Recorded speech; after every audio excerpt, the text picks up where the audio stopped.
ॐ अज्ञानतिमिरान्धस्य ज्ञानाञ्जनशलाकया चक्षुन्मीलितं येन तस्मै श्रीगुरुवे नमः। जय श्रीकृष्ण चैतन्य प्रभु नित्यानन्द श्री अद्वैत गदाधर श्रीवासादि गौर भक्तवृंद। हरे कृष्णा कृष्ण कृष्ण हरे हरे, हरे राम राम राम हरे हरे। हरे कृष्णा कृष्ण कृष्ण हरे हरे, हरे राम राम राम हरे हरे। हरे कृष्णा सभी भक्तों को सादर प्रणाम। जय श्री राम। श्री वाल्मीकि रामायण सत्र संख्या 52 में हम सभी बालकांड, जिसमें 77 सर्ग हैं, अध्याय है, उसमें अध्याय संख्या 41 अंशुमान द्वारा पितृव्यों तथा अश्वों की खोज, जिसमें करीब 25 से अधिक छंद हैं, आज के सत्र में श्रवण और पठन करने का प्रयत्न करेंगे। पिछले सत्र की बहुत ही संक्षिप्त पुनरावृत्ति के क्रम में जहां सगर पुत्रों को भगवान कपिल का दंड प्राप्त हुआ था, हमने श्रवण किया था कि किस प्रकार सगर के 60,000 पुत्रों ने पृथ्वी को अपने नखों से जो वज्र के समान थी खोद डाला, और तब भी वो मेध्य अश्व को ना ढूंढ पाए। यहाँ तक कि पिता द्वारा पुनः इस बात पर किंचित धिक्कारित किए जाने पर कि उनका सामर्थ्य एक अश्व को ढूंढ पाने में सक्षम नहीं है, अपने पिता महात्मा सगर के इन वचनों को सुनकर 60,000 पुत्रों ने रसातल की ओर पुनः वेग पूर्वक प्रस्थान किया था। उन्होंने 4 दिशाओं में, जहां एक क्षेत्र की रक्षा करने वाले हाथियों में से विरूपाक्ष पर्वत के समान पृथ्वी को धारण किया था, उसकी वंदन पूजन करने के उपरांत दूसरी दिशा में प्रस्थान किया। वहां उन्हें महागज की पूजा करने का अवसर प्राप्त हुआ दूसरी दिशा में, और इसी प्रकार दक्षिणी क्षेत्र में आगे बढ़ते हुए उन्होंने सुमहान पर्वत के समान विशाल महापद्म गजराज को नमस्कार और वंदन किया, और अंततः पश्चिम दिशा में उन्हें विशाल गज सोमनस के दर्शन हुए, जिन्होंने पश्चिमी क्षेत्र की, पृथ्वी के पश्चिमी क्षेत्र की रक्षा करते हुए देखा। इसी प्रकार वह पूर्वी दिशा की ओर जाते हैं तो उन्होंने श्वेत भद्र को देखा, और तदुपरांत जब वह ईशान दिशा, उत्तर पूर्व दिशा की ओर गए हैं और रोष पूर्वक पृथ्वी का खनन करने लगे कि आखिर अश्व है कहाँ, तब उन्होंने महाकाय, घोर वेगशाली, महाबलशाली राजकुमारों को दर्शन दिए हैं सनातन भगवान वासुदेव ने कपिल अवतार में। और घोड़ा वहां इंद्र बांध कर चले गए थे। मेध्य अश्व को देखकर, जो भगवान से अधिक दूर नहीं था, इन महाकाय विशाल पौरुष वाले राजकुमारों को भ्रम हुआ कि यह भगवान कपिल हाय हर हैं, अर्थात इन्होंने अश्व को चुराया है, और उन्होंने यज्ञीय तुरंग का हरण करने वाले भगवान कपिल की ओर रोष से भरकर हुंकार किया है। मुनि विश्वामित्र भगवान राम को बताते हैं कि हे काकुत्स, अपरिमित वैभवशाली भगवान कपिल देव द्वारा सगर के सभी पुत्र दृष्टिपात करने मात्र से जलकर भस्म हो जाते हैं। तो यहां तक हम सभी ने श्रवण किया है। आज के सत्र में अंशुमान द्वारा पितृव्यों तथा मेध्य अश्व की खोज के विषय को हम सभी श्रवण करने जा रहे हैं, अध्याय संख्या 41 में। मैं स्क्रीन शेयर करने का प्रयास करती हूँ। लिखते हैं यहाँ पर 1/4 सर्ग। श्लोक संख्या 1 में एक एक श्लोक का अनुवाद और वाचन करते हुए हम सभी सत्र में आगे बढ़ने का प्रयत्न करेंगे। पुत्रांश्चिरगता ज्ञात्वा सगरो रघुनंदन नप्तारम अब्रवीद्वजा दीप्यमानम स्वतेजसा। मुनि विश्वामित्र कहते हैं, हे रघुनंदन, पुत्रों को गए दीर्घ काल हो गए हैं। ऐसा विचार करके राजा सगर ने स्व तेजस दीप्यमान पौत्र से कहा। किससे? अंशुमान से। क्या कहा? शूरश्च कृत विद्यश्च पूर्वस्तुल्योऽसि तेजसा पितॄणां गतिम अन्वीक्ष्य येन चास्वोपवाहित। तुम शूर हो, विद्यावान हो, और निज पूर्वज तुल्य यशस्वी हो। अपने कनिष्ठ पिताओं के गतिमार्ग एवं अश्वहर्ता का अन्वेषण करो, उसका पता लगाओ, किसने तुम्हारे चाचाओं का और अश्व का हरण किया है। तो अंशुमान हमें याद है असमंज के पुत्र हैं, केसनी महाराज विदर्भ की पुत्री जो सगर की पत्नी है केशनी, जिन्होंने एक पुत्र को प्राप्त करने का भगवान के संरक्षण में भृगु मुनि से वर प्राप्त किया था। वह असमंज के पुत्र अंशुमान यहाँ महाराज सगर द्वारा संबोधित किए जा रहे हैं कि जाओ और अपने चाचाओं का और यज्ञ के हरण किए गए अश्व का पता लगाओ। अंतर्भौमानि सत्त्वानि वीर्यवन्ति महान्ति च तेषां त्वं प्रतिघातार्थं सासिं गृहीष्व कार्मुकम्। अंतर्भौम निवासी पृथ्वी के भीतर रहने वाले समस्त वीर महान तथा शक्तिशाली प्राणियों को निष्प्रभावी करने हेतु इस कवच तथा तलवार या खड्ग को धारण किए रहो। तो ये महात्मा सगर द्वारा, महाराज सगर द्वारा अंशुमान को बिलों के भीतर पृथ्वी की गुहाओं में अंतर्भौम निवासी प्राणियों से पिता, जो कनिष्ठ चाचा हैं यहाँ पर, पिता तुल्य उनको कहा जा रहा है, उनसे रक्षा करने के लिए स्वयं की इस कवच को और तलवार या खड्ग को धारण करो। अभिवाद्याभिवाद्यांस्त्वं हत्वा विघ्नकरानपि सिद्धार्थः सन्निवर्तस्व मम यज्ञस्य पारग। अभिवाद्य, अभिवादन करने के योग्य जनों का अभिवादन करना तथा आवश्यकता होने पर विघ्नकारियों का वध करना, पर मेरे यज्ञ को पूर्ण करने वाले के रूप में अपने कार्य को सिद्ध करते हुए लौटना। तो महात्मा सगर ने कहा, नीति, काल, देश, मर्यादा के अनुरूप व्यवहार करना, जो हस्तक्षेप करें, विरोध करें, विघ्न लाए, उनका वध करना, जो वंदन अभिवादन के योग्य है उनका यथोचित स्वागत सत्कार करना, पर किसी भी रूप में मेरे यज्ञ को पूरा करने के सामर्थ्य के साथ कार्य को सिद्ध करते के अनुसार लौटना। एवं मुक्तोम अंशुमान सम्यक सगरेण महात्मना धनु आदाय खड्गम च जगाम लघु विक्रम। इस प्रकार महात्मा सगर द्वारा सम्यक आदेश दिए जाने पर अंशुमान ने अपना धनुष तथा खड्ग लेकर शीघ्र प्रस्थान किया है। सखातम पितृभिर्मार्गम अंतर्भौमम महात्मभिः प्रापद्यत नरश्रेष्ठ तेन राज्ञाभिचोदित। राजा सगर द्वारा इस प्रकार प्रेषित नरश्रेष्ठ अंशुमान को अंततः उसके पितृव्यों द्वारा महत प्रयास से निर्मित खोदा हुआ वह अंतर भौम मार्ग प्राप्त हो गया। तो महाराज ने जैसी आज्ञा दी थी उस मार्ग पर जाते हुए उसके पितृव्यों ने, चाचाओं ने जो खोद कर मार्ग अंतर्भौम पाताल के लिए बनाया था, वह अंशुमान को अंततः प्राप्त हो गया। दैत्य दानव राक्षो भी पिशाच पत गोरगे पूज्यमानम महातेजा दिशा गजम अपश्यत। महातेजस्वी अंशुमान ने मुख्य दिशाओं की रक्षा करते हुए एक दिग्गज को देखा। दैत्य, दानव, राक्षस, पिशाच, पक्षी तथा सर्प द्वारा इनकी पूजा की जा रही थी। तो हमें स्मरण रखना चाहिए, पिछले अध्याय से पूर्व जब सभी पाताल लोक के निवासी दुखित, भ्रमित, हताश, निराश, अत्यधिक भयभीत होकर ब्रह्मा जी के पास पहुंचते हैं देवताओं के संग, तब ब्रह्मा जी ने वहां उनका कष्ट का निवारण करने का उपाय बताते हुए कहा था, प्रत्येक कल्प में ऐसा होता है, धरती को खोदा जाएगा क्योंकि यह देवी उमा का श्राप है और कोई ना कोई इसका निमित्त बनता है, और इसलिए इन घटनाओं को हमें भगवद योजना के निमित्त संपादित कार्य समझना चाहिए। महाराज सगर भगवान की इस योजना के निमित्त मात्र पात्र हैं, जिन्होंने पहले पुत्रों को भेजा है, अब पौत्र को भेज रहे हैं। और यहाँ पर लिखा है, सतम प्रदक्षिणम कृत्वा दृष्ट्वा चैव निरामयम पितरन् स परिप्रप्रक्ष वाजिर्हर्तामेव च। उसने उस महागज की प्रदक्षिणा करके उसका कुशल क्षेम पूछा। तत्पश्चात उसने विनम्रता पूर्वक अपने पितृव्यों तथा यज्ञीय अश्वहर्ता के विषय में पूछा है। तो उस विशाल व्यक्तित्व से अंशुमान उस विशाल महागज से पूछ रहे हैं, कृपया कनिष्ठ पिता वृंद तथा अश्वहर्ता के बारे में बतलाएं। दिशा गजस्तु तच्छ्रुत्वा प्रत्युवाच महापति आसमंज कृतार्थस्त्वं सहाश्व शीघ्रमेष्यसि।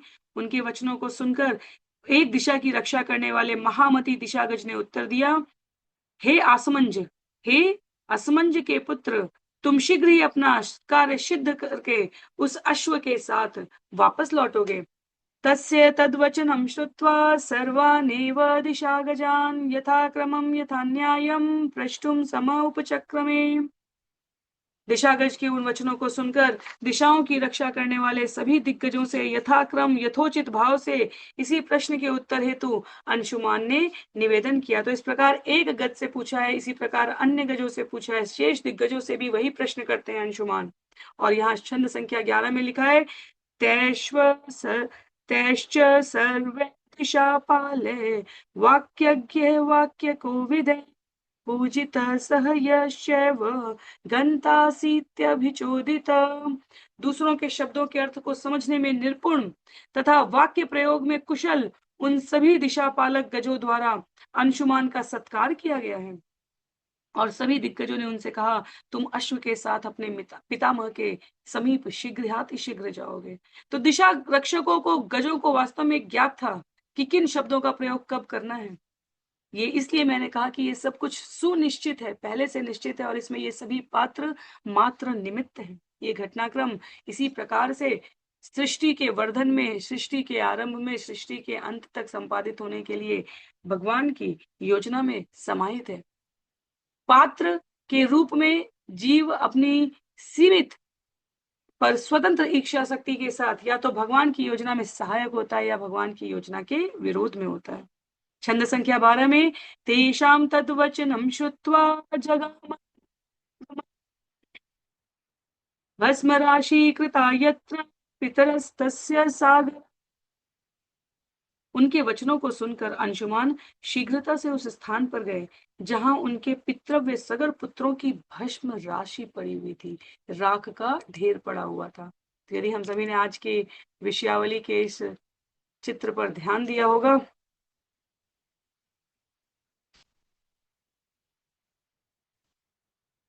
जो यहाँ पर हमें इस राख के ढेर के रूप में दिखाई दे रहा है और साथ ही अश्व बना हुआ है, यह वास्तव में महाराज सगर के 60,000 जले हुए पुत्रों की राख का ढेर है। और अंततः अंशुमान वहां पहुंच जाते हैं। लिखा है आगे छंद संख्या 13 में,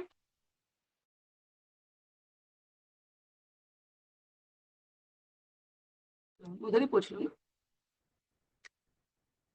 स दुःख अवशमापन्नस्त्वसमञ्जसुतस्तदा चुक्रोश परमार्थस्तु वधात्तेषां सुदुःखित।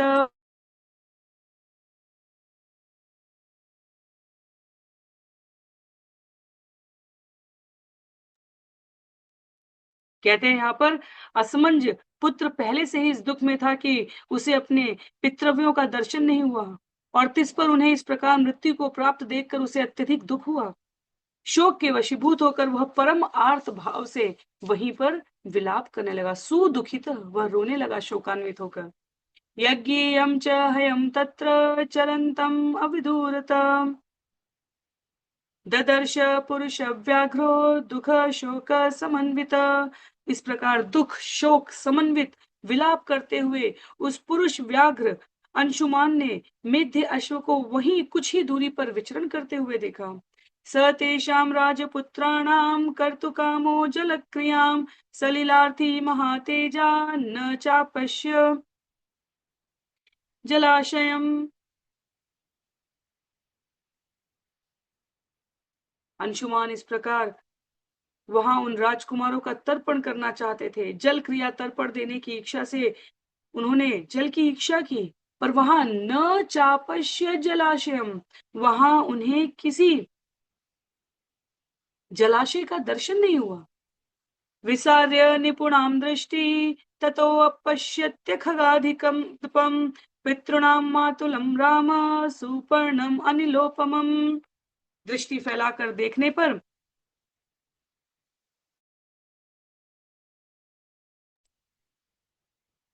किसके दर्शन हुए? उन्हें अपने चाचाओं के मामा वायु के समान वेग वाले गरुण जी दिखाई पड़े हैं। तो हमने महाभारत के जो कुछ एक सत्र किए थे उसमें यदि हमें स्मरण हो तो हमने वहां पर गरुण के परिवार के संबंध में श्रवण किया था। यहाँ परम चाचाओं, ये कौन है? महाराज सगर हैं। और महाराज सगर की दो पत्नियां हैं, हमने श्रवण किया है। एक महाराज विदर्भ की पुत्री केशिनी है और दूसरी सुपर्ण भगिनी गरुण की बहन सुमति है। यहाँ पर अपने मामाओं क्षमा कीजिए, चाचाओं के मामा के दर्शन हुए हैं। किसके दर्शन हुए हैं? सुपर्ण भगिनी थी सुमति, जिनसे 60,000 पुत्र हुए थे। सुपर्ण भगिनी यहाँ गरुण देव हैं, गरुण देव की बहन सुमति हैं, और इसलिए दृष्टि फैलाकर देखने पर उन्हें अपने चाचाओं के मामा वायु के समान वेग वाले गरुण जी दिखाई देते हैं। छंद संख्या 17 में भगवत गीता में वास्तव में भगवान कहते हैं, इसका अध्याय 10 श्लोक संख्या 30 में, जहां अपनी प्रमुख प्रमुख 82 विभूतियों का वर्णन कर रहे हैं भगवान अर्जुन के समक्ष। वैनतेयश्च पक्षिणायाम, पक्षियों में मैं गरुण हूं। लाखों प्रकार के पक्षियों में भगवान विष्णु के वाहन गरुण वास्तव में स्वयं गरुण भगवान का प्रतिनिधित्व कर रहे हैं। तो सुपर्ण गरुण खगाधिपति वायु के समान वेगवान दर्शन देते हैं यहाँ पर अंशुमान को। छंद संख्या 17 में स चैवम् अब्रवीत् वाक्यं वैनतेयो महाबल माशु च पुरुष व्याघ्र वधोयम लोक सम्मत। वैनतेय वीरता पुत्र महाबली गरुण ने ये वचन कहे। क्या कहा? हे पुरुष व्याघ्र, शोक मत करो, सगर पुत्रों की मृत्यु लोक हितकारी है। अर्थात यह सब लोक सम्मत से ही हुआ है हे पुरुष सिंह। तो विनता जो माता है गरुण देव की, उनको वो यहाँ पर संबोधित कर रहे हैं अंशुमान को कि यह भगवत योजना से हुआ है, यह मृत्यु लोक हितकारी है। कपिलेना प्रमेयेन दग्धा ही मे महाबला सलिलम नारहसी प्राज्ञ दतुम एषाम ही लौकिकम। माता गंगा के प्रादुर्भाव के लिए वो निमित्त बने हैं। कैसे? हे बुद्धिमान, क्योंकि इन महाबली राजकुमारों को अपरिमित तेजस्वी भगवान कपिल द्वारा भस्म किया गया है, अतएव लौकिक साधारण जल से उनका तर्पण नहीं हो सकता, उनका जलदान इस प्रकार साधारण जल से ना करो। तो हम ये पूरा श्रवण कर रहे हैं, वास्तव में ये घटनाक्रम चल रहा है। मुनि विश्वामित्र भगवान राम और लक्ष्मण को मिथिला गमन के समय यह जानकारियां प्रदान कर रहे हैं। हमने श्रवण करना आरंभ किया है हिमवान की दो पुत्रियों उमा और गंगा के क्रम में। गंगा किस प्रकार 3 लोक गामिनी बनी, यह विश्वामित्र द्वारा सुनाने के क्रम में माता उमा के पृथ्वी को दिए गए और देवताओं को दिए गए श्राप को हमने श्रवण किया है।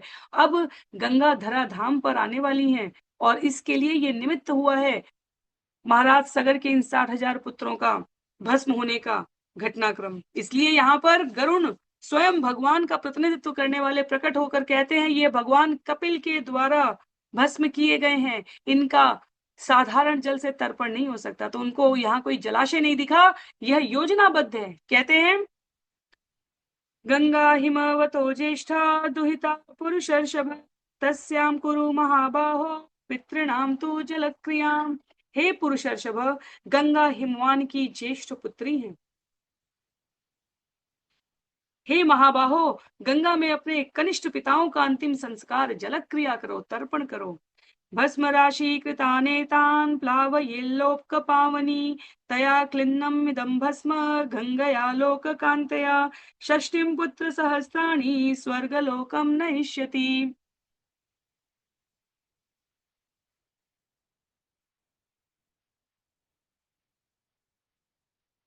गंगा मानय भद्रं त देवलोकान् महीतलम् क्रियताम् यदि शक्तोऽसि गंगायास्तव तारणम्। तो ये पूरा क्रम चल रहा है घटनाओं का। कहते हैं यहाँ पर तुम अपने कनिष्ठ पिताओं की इन भस्म राशि पर लोक पावनी गंगा का जल छिड़को। लोक कांता जगत को प्रिय गंगा से आर्द्र ये भस्म राशि सगर के 60,000 पुत्रों को स्वर्गलोक लेकर जाएगी। षष्ठी पुत्र सहस्त्राणी स्वर्गलोकम नहिष्यति। ये सभी 60,000 राजकुमार स्वर्गवासी हो जाएंगे। हे पुरुषोत्तम, हे महाभाग, देवलोक से गंगा को महीतल पर लेकर आओ, तुम्हारा कल्याण हो। यदि सामर्थ्यवान हो तो गंगा को लाने का कार्य करो। तो गरुड़ देव इस प्रकार प्रेरित कर रहे हैं। आगे उल्लेख है गच्छ चास्वम महाभाग सुगृह्य पुरुषर्षभ यज्ञम पैतामहं वीर संवर्तयितुमर्हसि सुपर्ण वचनम श्रुत्वा सोऽंशु मानति वीर्यवान। तब यहाँ उल्लेख आता है, इस प्रकार तुम्हारा कल्याण हो, इस अश्व को लेकर जाओ हे महाभाग पुरुष ऋषभ। हे वीर, तुम अपने पितामह के यज्ञ को पूर्ण करो। इस अश्व को लेकर लौट जाओ और महीतल पर गंगा को लेकर आओ। सुपर्ण वचनम श्रुत्वा सोऽंशुमानति वीर्यवान् त्वरितं हयमादाय पुनः आयान् महायशा ततो राजा दीक्षितं रघुनन्दन न्यवेदयद्यत् तथा वृत्तं सुपर्ण वचनम तथा। इस प्रकार गरुण के वचनों को सुनकर अश्व लेकर अत्यंत पराक्रमी तथा महायशस्वी अंशुमान ने वहां से तुरंत प्रस्थान किया है। हे रघुनंदन, उसके उपरांत अंशुमान यज्ञ में दीक्षित राजा सगर के समीप पहुंचकर गरुण के बताए कथा वृत्तांत के अनुसार अपने कनिष्ठ पिताओं के विषय में उन्हें जानकारी देते हैं। ततो राजानम आसाद्य दीक्षितम रघुनंदन, और उसके उपरांत गरुण की कही हुई सारी बातों को बतलाते हैं। ततः श्रुत्वा घोर संकाशम वाक्यम अंशुमतो नृप। अंशुमान के इन घोर आशंकित वचनों को सुनकर शास्त्रों के अनुसार महाराज सगर ने यथाविधि यज्ञ का समापन किया है। अत्यधिक दुखी हुए भगवान। कथा है आगे।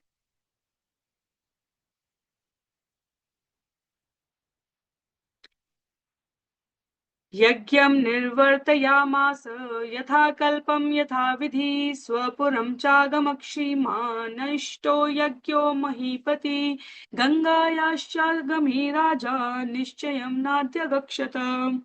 इस प्रकार यथाविधि यज्ञ का समापन करने के उपरांत शास्त्र के वर्णित वचनों में स्वयं की आस्था रखने वाले महाराज सगर ने यज्ञ को संपन्न किया है और इष्ट यज्ञ को पूर्ण करके श्रीमान समृद्ध महीपति नगर को चले गए।